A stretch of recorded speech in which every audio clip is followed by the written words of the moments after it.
Bahagya pong bumagal ang Tropical Storm Ada habang binabaybay po ang karagatang palapit po sa Pilipinas sa ating kalupaan.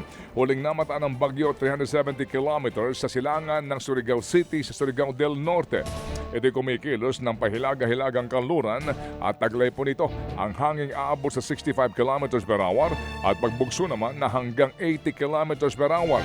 At ayon po sa Pag-asa, asahan na po ang malalakas na hangin at mga pag-ulan sa mga maahagip o tatamaan ng bagyo.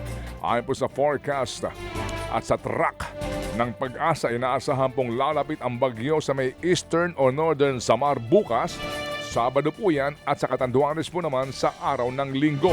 Kung lilihis ang bagyo, ito rin po ay posibleng tumama sa kalupaan ng Eastern Visayas o sa Bicol Region. Sa ngayon po nakataas pa rin ang signal number 1 sa eastern portion po ng Camarines Norte, Camarines Sur, Catanduanes, Albay, Sorsogon, pati po sa eastern portion po ng mainland Masbate, Ticao Island, Burias Island, northern at eastern Samar, Biliran, gayon din po sa northern at central portion po ng Leyte, eastern portion po ng southern Leyte, Dinagat Island, Surigao del Norte at Surigao del Sur.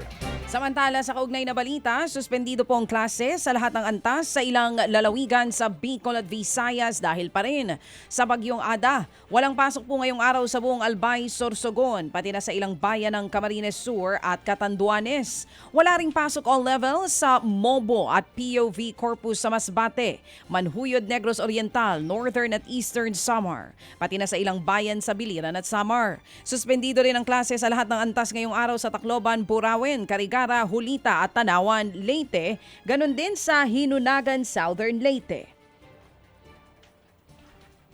Samantala po naman, sasabihin pa rin po ng flood control scandal, ginawa po ng state witness ang tatlong dating opisyal ng DPWH at isang kontratistang sangkot sa kontrobersya.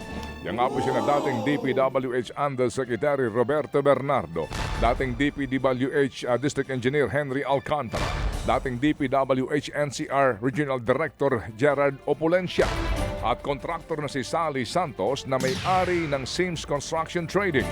Bukod sa pagiging testigo ng Estado, pasok na rin po ang mga ito sa Witness Protection Program ng DOJ.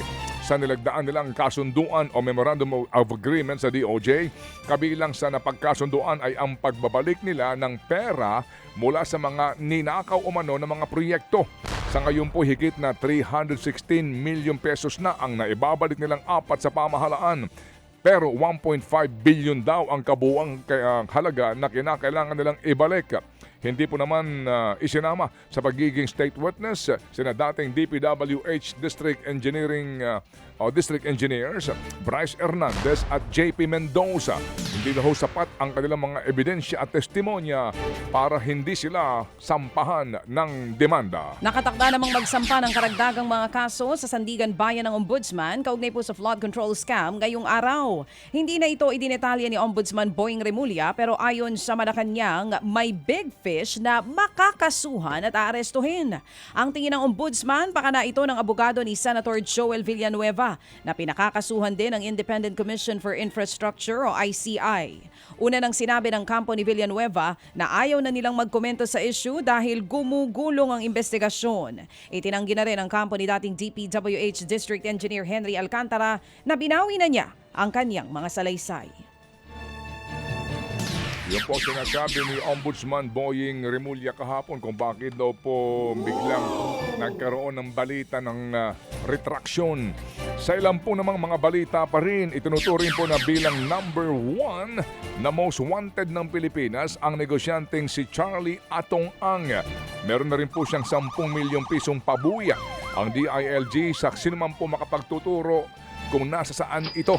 Mula kasi nang ilabas po ng Santa Cruz Regional Trial Court Branch 26 ang arrest warrant ni Ang at 17 iba pang akusado sa naturang kaso ng mga missing sabongeros, si Atong Ang na lamang ang hindi pa nahuhuli.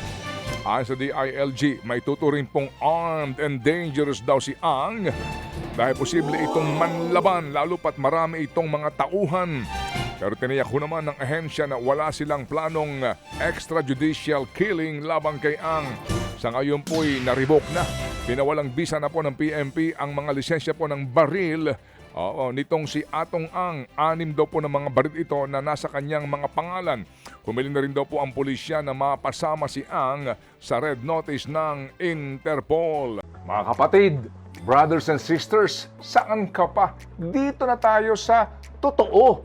Dito na tayo sa True FM. Mga kapatid, mag-subscribe and follow po kayo sa social media accounts ng True Network PH. Yan po kami, hanapin nyo lang True Network PH, Facebook, Instagram, YouTube, TikTok, and podcast. Mapa Apple or Spotify man yan, mahahanap nyo kami. Lahat ng mga napapanood at napapakinggan nyo po sa programa, nasa social media accounts namin yan. So paano mga kapatid? See you sa social media!